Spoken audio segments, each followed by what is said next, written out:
magandang araw sa atin mga ka-winding. So, meron lang tayo i-share sa inyo mga ka-winding. So, meron akong ginagawa ditong multi-tester na clam meter mga ka-winding. So, share ko lang itong mga ka-winding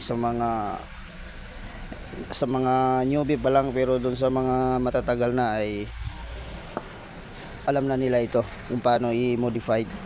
Ito mga ka-winding itong tester na ito mga ka-winding ay ito ay sa may-ari nito mga ka-winding ay technician din ng, kaso lang nasa Antique siya ngayon. So ito'y pinasuyo lang niya sa akin na gawin kong rechargeable at igaya ko doon sa katulad daw nung sa akin na modified na hindi na siya bili ng battery.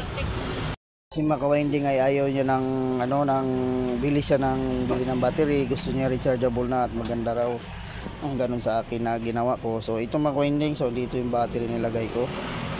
Ayan.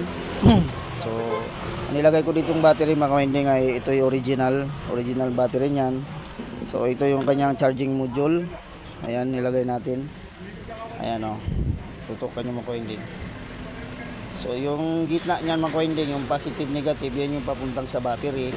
Tapos yung pinaka-out niyan, yung magkabilang dulo, ayun ay papunta doon sa ating positive negative ng multi-tester natin. So ganun lang kasimple mga ka-winding. At tapos ito ay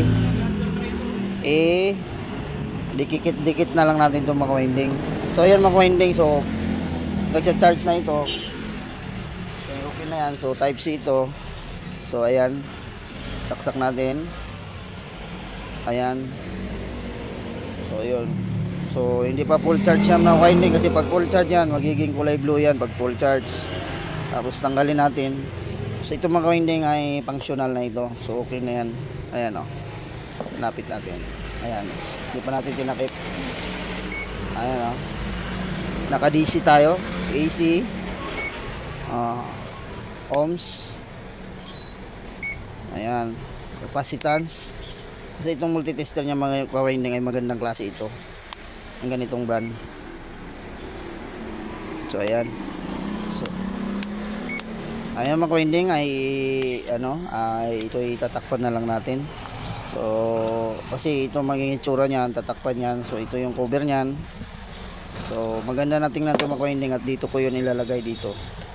Papasok na lang niya yung charger. So ito yung lagayin niya dati niyang battery. So yan, ito na mga ka-winding ay naibalik na natin yung kanyang case. So ayan, nailagay ko na. Tapos itong mga ka-winding, so yun, ito yung sinasabi ko mga ka-winding. So ito yung kanyang cover. So yan, buksan natin mga ka-winding. So isasaksak natin. Saan na yung charger? So ayan mga ka-winding. So ito, bubuksan na lang ito nung may-ari nito mga ka-winding. Buksan na lang yan to para siya mag-charge. So kumbaga nasa loob siya. So yung battery lang nasa lab. So ito ay naka-separate naman ng maigi yan. Pero hindi basta-basta mabasa yan. So bahala na kayo mga ka-winding kung anong discard yung pagbalot sa battery. So ayan mga ka-winding So diba? Okay na siya. Naka-i-charge na natin. So ayan. Ayan.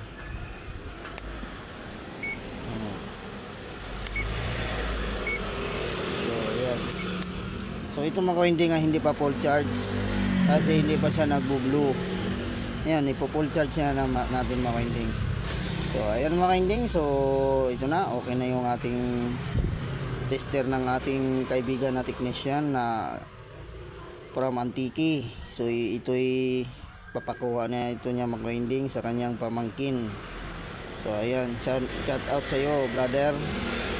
So ayan, ito na mga brother, pakuha mo na to. So ayun mga ka-winding, so hanggang dito na lang tayo sa ating video. So kung bago lang po sa aking channel, so please subscribe at papindot na rin notification bell para updated kayo pag may bago tayong video. So ayun mga ka-winding, so God bless all po sa ating lahat. So bye bye na po.